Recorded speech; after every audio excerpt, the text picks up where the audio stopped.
কালো কাপড় মোড়ানো তেলের পাম্প, জ্বালানি না পেয়ে ফিলিং স্টেশন থেকে ফেরত যাচ্ছে যানবাহন। পেট্রোল পাম্প মালিক শ্রমিকদের ধর্মঘটে দেশের উত্তরাঞ্চলে বন্ধ জ্বালানি তেল সরবরাহ।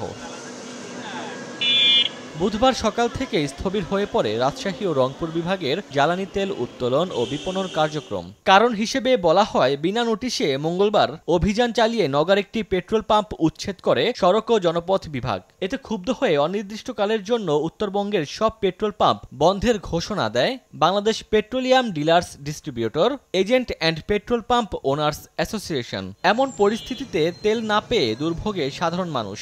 চরম দুর্ভোগ। এখন আমরা এই হয়রানি শিকার, এখন কোথায় আমরা তেল নিতে যাবো বলে? তেলের জন্য আসছি, এখন সব পাম্প বন্ধ। আমার তেল আছে এক দাগ, আমাকে অনেক দূরে যাওয়া লাগবে, এখন আমি তেল কোথায় পাবো? অনেক পেশাজীবী তারা তাদের নিজস্ব যে ভেহিকেল আছে এটা নিয়ে তারা বের হয়েছে, কিন্তু আসলে তেল পাচ্ছে না। তারা ধর্মঘট করতে পারে, তাদের এটা অধিকার আছে, কিন্তু সেটা নোটিশ করে করা উচিত। জ্বালানি সরবরাহ বন্ধ থাকায় স্থবির হয়ে পড়েছে সিরাজগঞ্জের বাঘাবাড়ী নৌবন্দরের কার্যক্রম। অয়েল ডিপোতে আটকে আছে তেলবাহী ট্যাঙ্কার। অনির্দিষ্টকালের জন্য তেল উত্তোলন এবং বিক্রি বন্ধ রাখা হয়েছে। এর শুরু না হওয়া পর্যন্ত আমরা এইভাবে চালা যাব। মালিকদের এই দাবি দেওয়া না মানা পর্যন্ত আমরা আমাদের এই পদক্ষেপ অব্যাহত থাকবে। সিরাজগঞ্জের বাঘাবাড়ী নৌবন্দরের পদ্মা, যমুনা ও মেঘনার অয়েল ডিপো থেকে উত্তরাঞ্চলের 16 জেলায় জ্বালানি তেল সরবরাহ হয়। ওমর ফারুক, সময় সংবাদ।